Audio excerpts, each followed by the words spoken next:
I think you have to have continuity. If you don't like the character, then don't bring him up yet. Let's try this new character out a time or 12 and see if it's worth bringing up.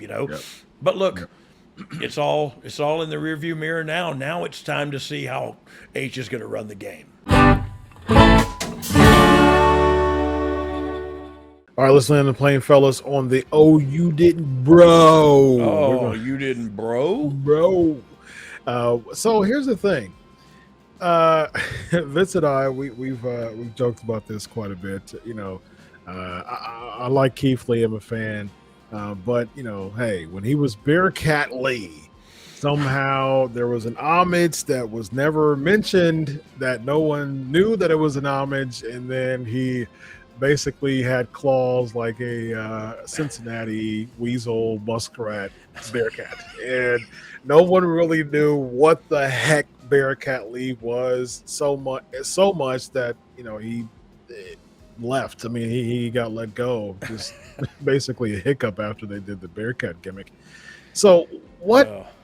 And same thing with Karrion Kross. He comes out with some type of Lord Humongous type of mask on from Continental days, after having a huge run in NXT and Impact, just having a presence toward him that was super just commanding and menacing. They come to the main roster, Kross losing, jobbing out to Jeff Hardy like one of his first matches. Keith Lee just coming into this weird gimmick. What do you think the rhyme or reason of that was, Brian?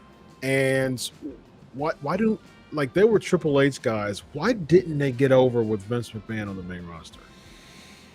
Yeah, look, I don't have the answer to that, and I know there a lot of people say maybe there was competition there, and he didn't. Look, I don't know why he didn't like these guys. They seem like his type of guys, Right, They're exactly. big guys that can move well and can wrestle, and so I don't really know.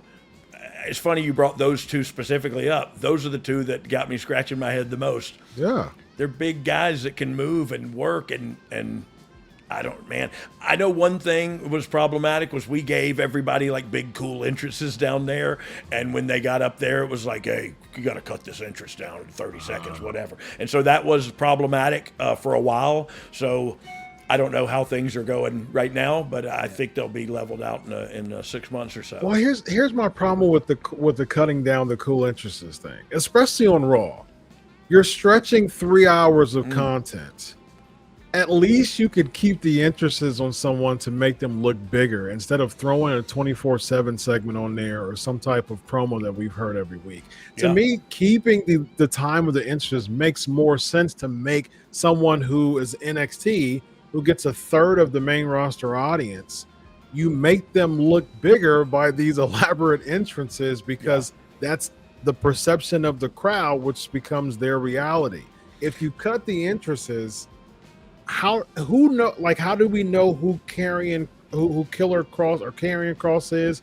How do we know that? And it's not fair to make that perception that 2/3 more of the NXT audience knows who he is. Yeah. Well, look, I think Vince's perspective is, but our viewing audience doesn't know who they are. The WWE, and he would make that argument with us a lot. Like, but it's just a few, so we can bring them up here and do whatever we want to. And I understand that if that's how you want to do it. I don't think it's good either. I think you have to have continuity. If you don't like the character, then don't bring him up yet. Let's try this new character out a time or 12 and see if it's worth bringing up. But look. It's all in the rearview mirror now. Now it's time to see how H is going to run the game.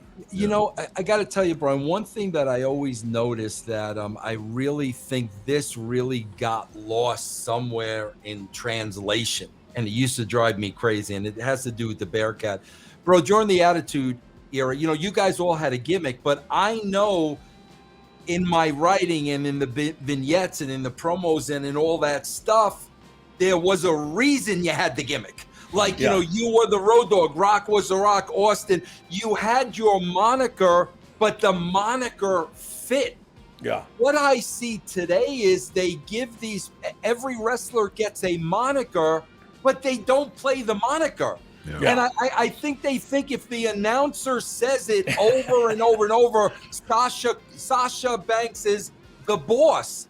Well, I want to see her as you gotta show me why I think they got away from that, and I think that really hurt them. Yeah, I don't disagree with that at all. But look, I'd also add that, and especially with this specific one that you mentioned, like they just think, oh, the boss is a cool name. That's true too. Okay.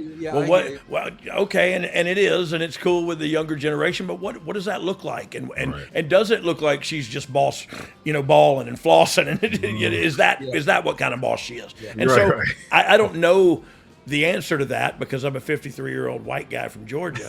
But to your point, they should at least match the character. The moniker should match the character. And vice versa. You know what I mean?